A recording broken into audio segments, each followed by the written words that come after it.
All right, we're going to go over the AP Precalculus free response questions. I don't teach AP Precalculus, I teach AP Physics, and my company is World's Finest Physics, but I'm going to take a stab at these anyway. So, World's Finest Physics provides services to both math and physics teachers and math and physics students. So, in terms of math and physics students, we do tutoring. We're also going to try and develop a suite of practice, free practice on our website over the next year, and then professional development for physics and math teachers, how to make your classes more fun and engaging and play games and do hands-on stuff. So if you're a teacher or a student, feel free to surf by our website, maybe every couple of months or two, and see what we got cooking at World's Finest Physics. Okay, so AP Pre-Calculus, let's have a look here. This is all, I'm assuming hybrid online, just like my physics ones were. I don't know, but let's see what I can do here. Okay, am I given a calculator here? Okay, so section 2, part A has 2 free response questions. A graphing calculator is required for these questions. So 1 and 2 are yes calculator, and 3 and 4 are no calculator. Okay, so let's see how we do. All right. Function f is decreasing and is defined for all real numbers. The table gives values for f of x and selected values of x. Great. The function g is given by that. I'm going to have my calculator ready because that looks really ugly. Okay. So, got to reset my calculator here. Okay, so the function h is defined by h is the composition g composed of f. Okay, find the value of h of 1 as a decimal approximation or indicate that it's not defined. Okay, so let's have a look here. So what we're going to do is we're going to say h at 1, AI, h at 1 is equal to g composed of f at 1. Okay, now f at 1 is 1.75, so that's g of 1.75. Okay, and then that means I need to plug in, and I might as well just go to y1 and just say negative 0.167 x cubed plus x squared minus 1.834. Okay, so let's do function 1, at a value of 1.75, and then we're getting 2.124 basically. So h at 1 is approximately 2.124 because we plug the 1.75 into this function right here. Okay, now find the value of the inverse function f of 3.5. Okay, so for A2, then the inverse function 3.5 means look at what x makes f of x equals 3.5, and that's at x equals 0 right here. All right, so there you go. Or indicate that's not defined. Okay, so B, find all values of x as decimal approximations where g of x equals 0. Okay, so then what I'm probably going to do is I'm probably going to go ahead and graph this. So I don't know. Let's look at the table. I'm not entirely sure where to look. So there's going to be a 0 between 1 and 2, and there's going to be a 0 between -2 and -1. And then there's going to be a 0 between -6 and -5. Okay, do you see that there on my calculator? So let's set the window between -6 and +2. So -6 to +2, okay? And we'll go by ones. And then let's just go -5 to 5 by 1 or something like that. Okay, so here's what the graph's going to look like. All right, so for B1, okay. So let's see. I'm going to do calculate second calc, find a 0. And I think that the Desmos, integrated Desmos, is going to do that for you. I think it automatically searches for zeros when you use the Desmos. So you just need to graph the function and look on the Desmos right there. So I get the following 0, x equals -5.643. Okay.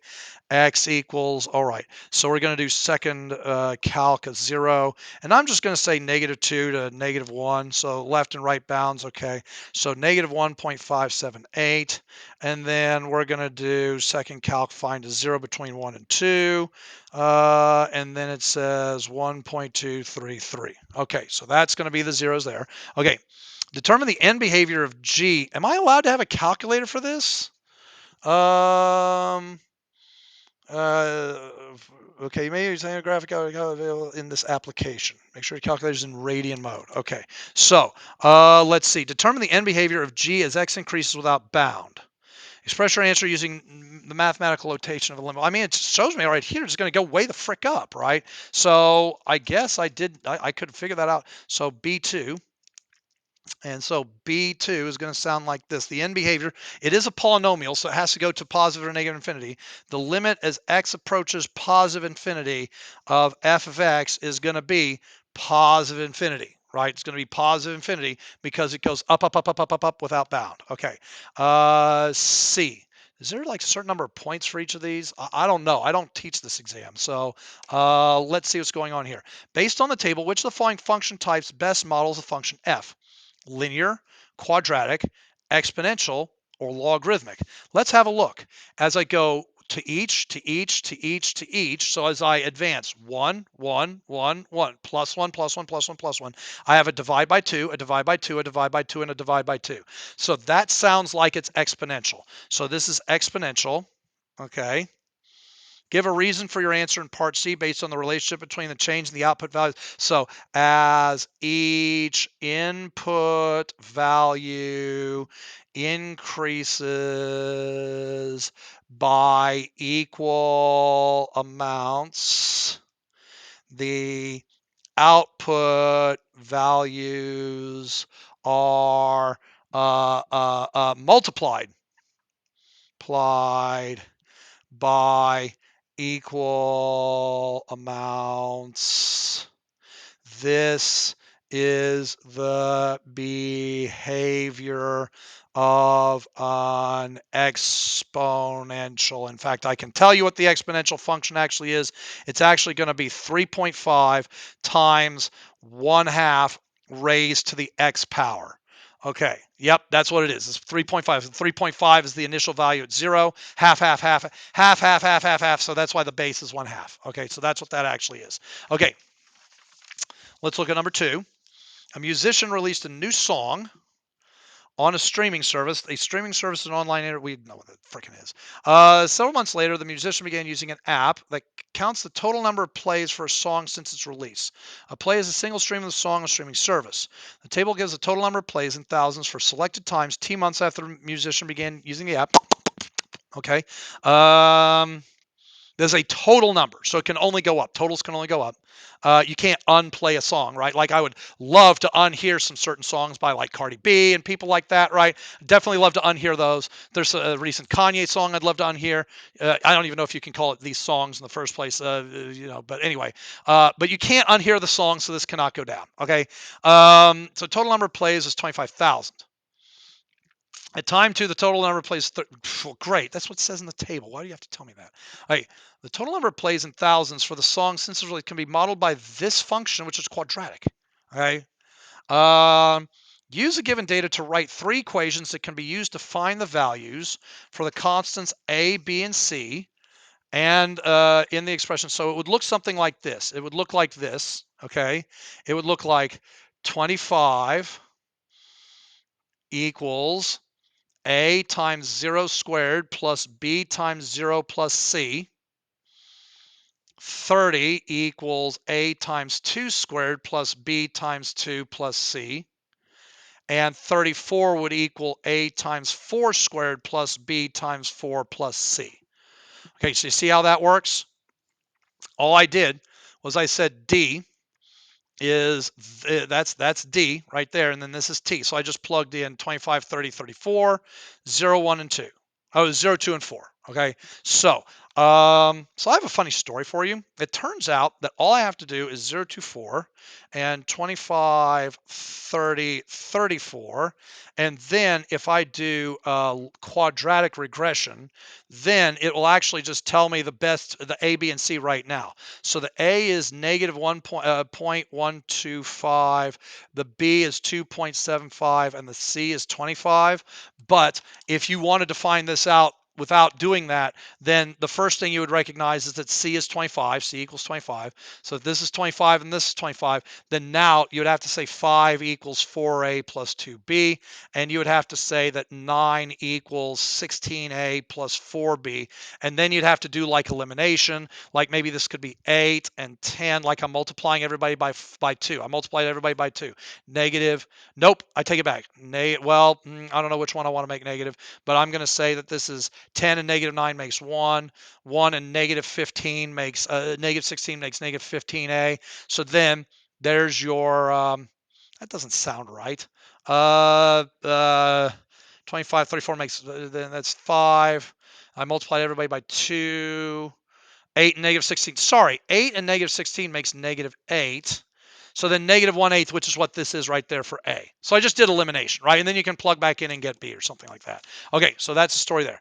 Use the given data to find the average rate of change of the total number of plays for the song in thousands per month from 0 to 4. So average rate of change is just taking a slope. I'm just going to take a slope between these two, okay? So it's going to be, the average rate of change is going to be 34 minus 25 over 4 minus 0, which is 9 over 4, which is 2.25 thousand plays per month.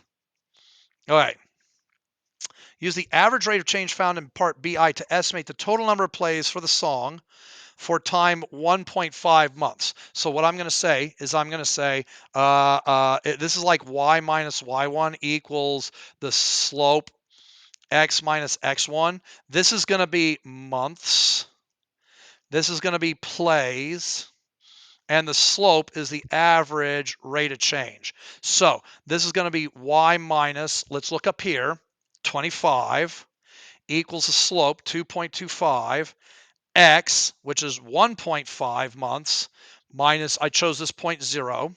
Okay, so then what the devil is that? What is 2.25? By the way, is that 9 over 4? I'm just making sure. I think it is. Yeah. Okay, 2.25 times 1.5 and then plus 25. So I'm going to get y equal 28.375 plays at t, 1,000 plays at t equals 1.5 months, right? Okay. Let A, what is that letter? T, represent the average, the estimate of the total number of plays for the song using the average rate of change found in part B. For A 1.5 found in B2, it can be shown that A 1.5 is less than the true value. Okay, so the estimate is less than the true value. Explain why it's got to be less. Explain why it's got to be less. Okay, so here's B3. Are you ready? Here's B3. So your function here, 0, 2, 4, 25, 30, 34, is concave down. It is concave down. And so the orange line represents the estimate. That's the estimate based on the average rate of change, which is a line. Okay. And then the blue is the true function. How do I know that the function's concave down? Because the A value was a negative, so it's a concave down. So here's what I'm going to say. I'm going to say in all cases where a function is concave down, the value of all points on a line joining 2 points on the graph is are the values of all points on the line are less than the values of the function at those corresponding x's. So in other words, our estimate of 2.28 plays, which is right here, that's our estimate, is less than the true value of the actual function because the actual function is concave down. So that's the conceptual question right there. Okay, the quadratic function model D has exactly one absolute minimum or one absolute maximum. It's going to be an absolute maximum because it's concave down. The minimum or maximum can be used to determine the domain restriction for D, because you can't have a total. You can't have a total going down, because once again, you can't unhear a song. You can't stream a song and then say, whoops, I didn't mean to listen to this. This is garbage. This is Megan Thee Stallion or some other shit that people listen to. Okay, it's moronic. It's making you stupid. So there you go. So that's a domain restriction. Based on the context of the problem, explain how that minimum or maximum can be used. Determine the boundary. Well, you can't on stream a song, so the total streams cannot ever decrease. So the absolute maximum of the quadratic is the highest value on the meaningful domain of D of t. Okay, so here's your function right there. This doesn't make any sense because your total streams can't go down. All right, let's have a look at what's going on here. So now for this part, no calculator is allowed for this. Let's see if I can do it without a calculator. If I have to have a calculator, I have one right here and I'll use it. Okay, so let's see what's going on here. For a guitar to make a sound, the strings need to vibrate or move up and down or back and forth in a motion that can be modeled by a periodic function that's sine or cosine. At time equals 0, point X on one vibrating guitar string starts at its position 2 millimeters above its resting position. Then it passes through its resting position and moves to its lowest position 2 millimeters below the resting position. Okay, point X then passes through its resting position, returns 2 millimeters above the resting position. The motion occurs 200 times in 1 second. Great. Okay, so what I just heard is I heard the amplitude is 2 millimeters. Okay, that's what all that 2 millimeter bullshit stuff is. And then 200 times in 1 second means that the frequency is 200, okay, cycles per second. And that means that the period is the reciprocal of that, 1/200th of a second for every cycle. Yes, this is waves. This is physics. I know what I'm doing here, okay? So the sinusoidal function h models how far point X is from its resting position. Millimeters is a function of time in seconds. The positive value of h is above. Negative value means below. Okay, graph of h and the dashed midline. There's 2 full cycles are shown. 5 points, f, g, h, p. No scales indicated and no axes are presented. Determine possible coordinates t, h of t for the 5 points f, g, h. Okay, at time 0, point X is on one vibrating guitar string at its highest position too. So in other words, this is cosine. At time 0, you're at the highest point. So I'm going to say F could be 0, 2, 0 seconds and 2 millimeters. Okay. All right. And then this is one period. So this is going to be 1 over 200. 2 millimeters, so that's 1 period. This is going to be half a period, so half of 1/200th is 1/400th, and negative 2 millimeters. This is seconds, seconds. Okay, and then this is even half of that, so this will be 1/800th of a second and 0.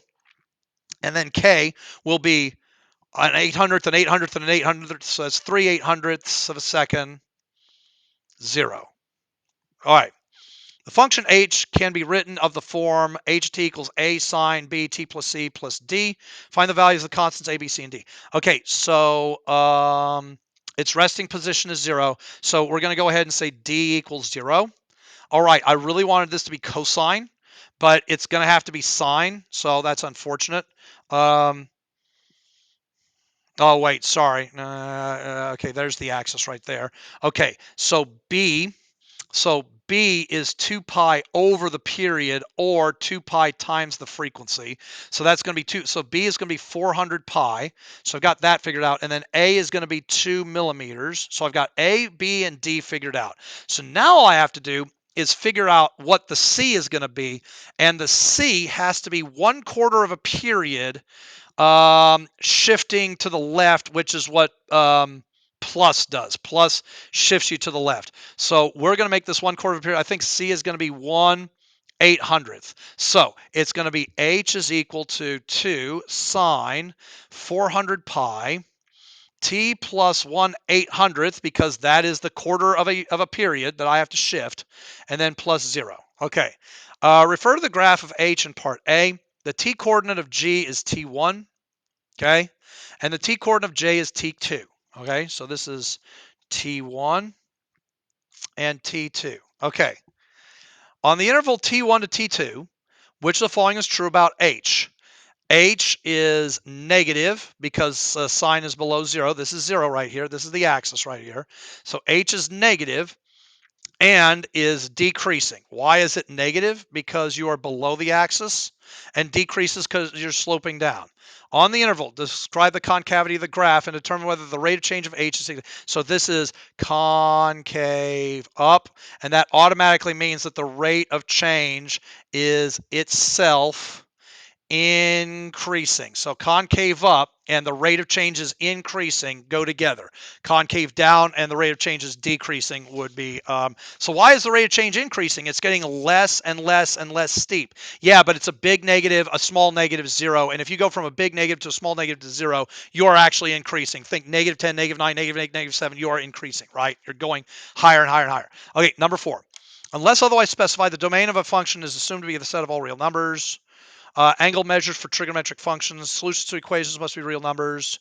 Determine the exact value of any expression. Okay.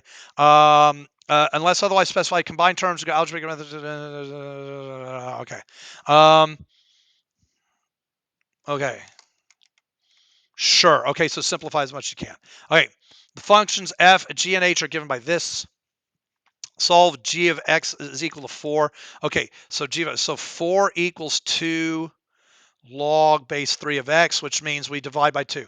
2 equals log base 3 of x. Now I'm going to rewrite it, and then this becomes 3 to the second power equals x, x equals 9. Okay, so solve h of x equals 3. So 4 cosine squared x is equal to 3. Cosine squared x is equal to 3/4. Okay. Oh, only on this interval. Great. Okay, and then we're going to say that cosine of x is going to equal either radical 3 over 2 or negative radical 3 over 2. Okay, so what values of x give me radical 3 over 2? Okay, well, this is the bummer that I'm going to be in, is I have to draw the freaking unit circle. So this is radical 3 and 2. So this is 30 degrees. So it's going to be 30, 150, and I'll change it to radians when I good and well feel like it. 330. Okay. So that feels like all the possibilities. Okay. Now let's see. All students take calculus, but actually I take it back because I have to do all 4 of these because it could be positive or negative. Yikes. So I'm going to say that x equals, okay, 30. That's pi over 6. 150, that's 5 pi over 6. 210, that's 7 pi over 6. And then 330 is 11 pi over 6. I think I got those right, okay? Functions j and k are given by this. Rewrite j as a single logarithm base 2. Okay, so j is log base 2 of x plus 3 log base 2 of 2. So then now I'm going to say this is log base 2 of x plus log base 2 of 2 cubed, which is 8, log base 2 of 8x, all in the parentheses. Okay. Okay. Rewrite k as an expression in which tangent appears exactly once and no other trigonometric functions are involved. Okay, so what have I got here? I've got cosecant squared minus 1. Okay, I cannot freaking remember these trig identities. So okay, so it's sine squared plus cosine squared equals 1. Okay, so how do you get cosecant? You have to divide by sine squared, sine squared, sine squared x. So 1 plus cotangent squared x equals cosecant squared x. So cotangent squared x is equal to cosecant squared x minus 1. So then this is k. is equal to tangent of cotangent squared x. And now I need to find a way. Geez, seriously? Oh, where the tangent appears exactly once. Oh, I'm sorry. That's not tangent of this. That's tangent x times this. Never mind. Okay, let me go back. Okay, so k is 6 over tan x multiplied by cotangent squared x. So that's 6 over tangent x times 1 over tangent squared x. So that and that are going to cancel. And so you just get k equals 6 tangent x. Okay, I thought that was tangent of this. I thought that was really scary. Okay, the function m is given by this exponential. Find all input values in the domain of m that yield an output value of 0. Okay, you had to see this as a quadratic. You had to recognize that this is a quadratic. So let me write this out. E to the 2x minus e to the x minus 12. So m is equal to e to the 2x minus e to the x minus 12. I'm going to do something called a substitution, where I'm going to say u is e to the x. So u squared is e to the 2x, right? So this is actually m equals u squared minus u minus 12. So now I'm going to factor. So when I factor, I'm going to say u minus 4 and u plus 3. And we're going to want to know when that equals 0. Well, that equals 0 when u equals 4 and when u equals negative 3. So that means that's when e to the x equals 4 and when e to the x equals negative 3. Well, that never happens. E to the x can only be positive. It cannot even equal 0. Okay, so so then this would be x equals natural log 4. Okay, so that's the only place that happens. Is that the end of the exam? I think that's it. Okay, well, I hope you enjoyed watching my video of me doing these pre-calculus, and our next video, you can tell, is going to be the calculus ones.